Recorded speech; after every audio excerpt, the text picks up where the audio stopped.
آج کے دور میں تعلقات کو ٹھیک کرنے کی کبھی کوشش نہ کریں، بلکہ اپنے مالی حالات ٹھیک کریں۔ تعلقات خود بخود ٹھیک ہو جائیں گے۔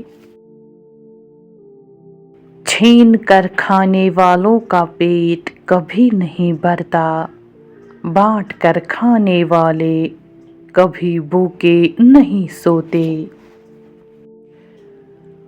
بہن بھائیوں کا حق کھا کر کتے بلی اور پرندوں کو کھانا ڈالنے سے معافی نہیں ملتی۔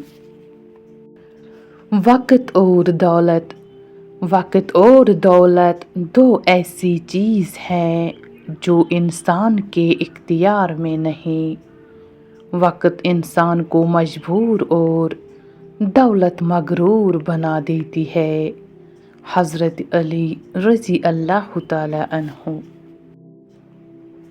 قیامت خود بتائے گی قیامت کیوں ضروری تھی۔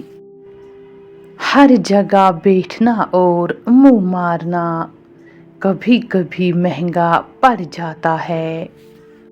جب ضمیر غلامی کا عادی ہو جائے تو طاقت کوئی معنی نہیں رکھتا۔ تکبر ایسے بے لگام گھوڑے کی سواری ہے جو آپ کو انتہائی ناپسندیدہ جگہ پر لا گراتا ہے۔ چرواہے سے پوچھا، یہ بھیڑ بکریاں بغیر رسی کے تمہارے نقش قدم پہ کیسے چلتی ہے؟ بولا، محبت کی رسی ڈالی ہے۔ منزلیں بہادروں کا استقبال کرتی ہے، بزدلوں کو تو راستے کا خوف ہی مار دیتا ہے۔ ایک دوسرے کے رزق پر نظر مت رکھو، کیونکہ اللہ تعالی سے بہتر کوئی تقسیم نہیں کر سکتا۔ شہر غربت میں اے موت دیر سے نہ آیا کر، خرچہ تدفین کا بیماری پہ لگ جاتا ہے۔ سورہ الرحمن میں اللہ تعالیٰ نے انسانوں پر 3 عنایت کا ذکر کیا ہے۔ موت کے بعد مردے کے جسم میں بدبو پیدا کی، ورنہ کوئی اپنے پیاروں کو دفن نہ کرتا۔ نمبر 2، گندم اور اناج میں کیڑے پیدا کر دیے، ورنہ لوگ اس سے سونے اور چاندی کی طرح ذخیرہ کر لیتے اور لوگ بھوکے مر جاتے۔ نمبر 3، مصیبت اور دکھ کے بعد صبر و سکون دیا، ورنہ زندگی کبھی خوشگوار نہ ہوتی۔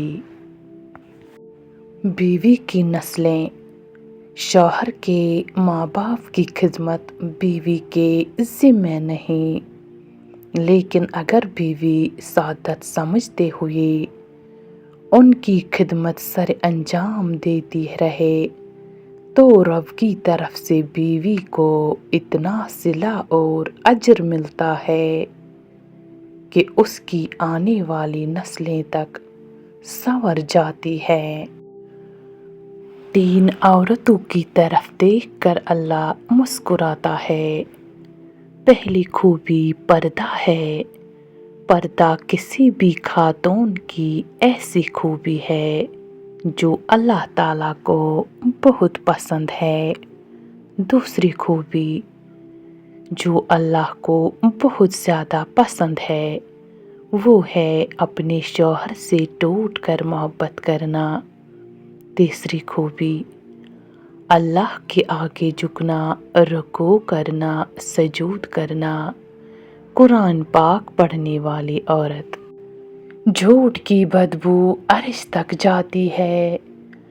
رسول خدا صلی اللہ علیہ وسلم نے فرمایا، مومن جب بغیر کسی عذر کے جھوٹ بولتا ہے تو اس پر 70,000 فرشتے لعنت بھیجتے ہیں اور اس کی دل سے ایسی سخت بدبو اٹھتی ہے جو عرش تک پہنچتی ہے۔